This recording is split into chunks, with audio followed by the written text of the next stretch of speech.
হঠাৎ এক দুর্ঘটনায় পরে মেট নামের এই ছেলেটার চোখে এক ভয়ঙ্কর রেডিয়েশন যুক্ত পদার্থ এসে পড়ে, যার কারণে ছেলেটা সাথে সাথে অন্ধ হয়ে যায়। তার বাবা তাকে হসপিটালে অ্যাডমিট করিয়েছে, কিন্তু তার পরের সময়টাতে ম্যাট খেয়াল করে তার দুই চোখের ক্ষমতা সে হারিয়েছে, কিন্তু তার বদলে তার অন্যান্য ইন্দ্রিয় শক্তিগুলো হাজার গুণে বেড়ে গেছে। সে বাতাসের গন্ধ শব্দ শুনে নিজের ব্রেইনেই ভার্চুয়াল ইমেজ তৈরি করতে শুরু করে, আর এর মাধ্যমেই সে চোখ না থাকা সত্ত্বেও দেখতে শুরু করে। মেয়েটের বাবা কোনো এককালে জনপ্রিয় একজন বক্সার ছিল।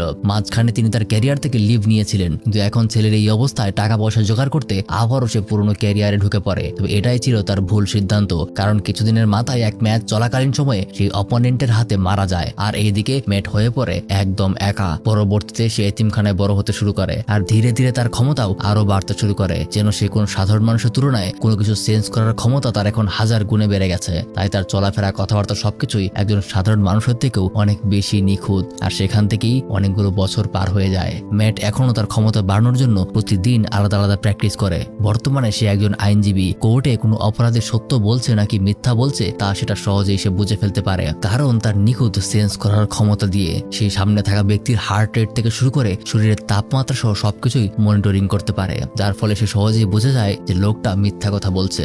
কোর্টে এসে তারা ভাড়া করা সাক্ষী আর উকিল দিয়ে বেঁচে যায়, কিন্তু ম্যাট তাদেরকে শাস্তি দেয়। তাই সে বাসায় গিয়ে তার একটা বিশেষ স্যুট পরে নেয়, আর সেই অপরাধীকে নির্জন একটা মেট্রো স্টেশনে নিয়ে আসে, আর এক সময় তাকে মেট্রোর নিচে ফেলে দিয়ে শেষ করে দেয়। পরবর্তীতে পুলিশও এখানে কোনো কিছু খুঁজে না পেয়ে বিষয়টাকে অন্যদিকে ঘুরিয়ে ফেলে। তারপর একদিন মেট তার এক বন্ধুর সাথে কফি খাচ্ছিল, সেখানে একটা সুন্দরী মেয়ে সেই কফি হাউসে ঢোকে, আর তখন মেট তার সেন্সরি ইমেজ কাজে লাগিয়ে আন্দাজ করে ফেলে কোনো এক সুন্দরী মেয়ে এখানে এসেছে। তাই সাথে সাথেই মেটার সাথে গিয়ে ফ্লার্ট করতে শুরু করে। সে জানতে পারে মেয়েটা শহরের সব থেকে বড় গ্যাং লিডারের মেয়ে, তার নাম নেথিও। আর প্রথম দেখাতেই ম্যাট তাকে ইমপ্রেস করে ফেলে, আর তারপরের সময়গুলোতে আরো কয়েকবার তাদের দেখা সাক্ষাৎ হয়, আর ধীরে ধীরে প্রথমে বন্ধুত্ব আর তারপর দুজনের মধ্যে প্রেম হয়ে যায়। একদিন একটা রেস্টুরেন্টের ছাদে দুজনে ডেট করছিল, তখনই বৃষ্টি শুরু হয়ে যায়, আর বৃষ্টির ফোঁটার মাধ্যমে যে ওয়েব তৈরি হচ্ছিল তা দিয়ে আজ ম্যাট আরো ক্লিয়ার ভাবে নিজের চেহারাটা খুব ভালো মতো দেখতে অর্থাৎ সেন্স করতে পারছিল। কিন্তু তখনই নিচে কোনো এক বিপদ সে সেন্স করতে পারে। আসলে নিচ তলায় এক চোর এক বাচ্চার উপর আক্রমণ করেছে, তাই সে তাড়াতাড়ি নিজের স্যুট পরে বাচ্চাকে বাঁচায়। পরবর্তীতে নেথিও ম্যাটকে তার এক বাবার পার্টিতে আমন্ত্রণ জানায়, আর সেখানে তারা দুজনে খুবই ঘনিষ্ঠ হয়ে ডান্স করছিল। যে বিষয়টা নেথিওর চাচা দেখতে পায়, আর বিষয়টা তার পছন্দ হয় না, তাই সে ম্যাটকে মারার জন্য কিছু গুন্ডা ভাড়া করে। কিন্তু ম্যাট সেখানে এভাবে সবার সাথে ফাইট করে পারবে না,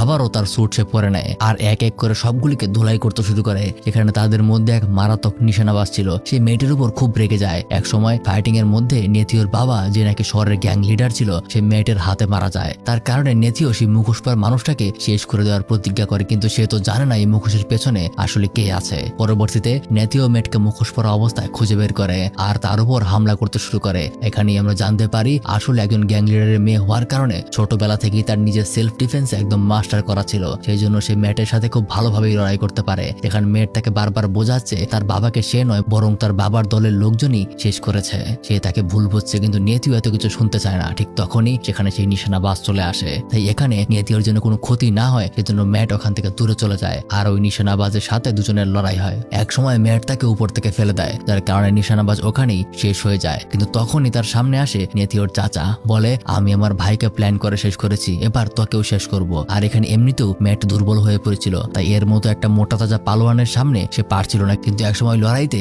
সেখানকার ফায়ার এক্সটিংগুইশার অ্যাক্টিভেট হয়ে যায়, আর চারপাশে পানি পড়তে শুরু করে, যার কারণে এবার মেটের সেন্সরি সিস্টেম আরো ভালোভাবে কাজ করতে শুরু করে। তাই এই অবস্থাতেও মেট তাকে ধুলাই করতে করতে তার দু পা একদম ভেঙে দেয়, আর এভাবে সেখানে রেখে এসে চলে যায়। আর এখান থেকে তার নাম হয় ডেয়ার ডেভিল, হয়তো নামটা আগেও শুনেছেন। আর এভাবেই গল্পটা এখানে শেষ হয়ে যায়।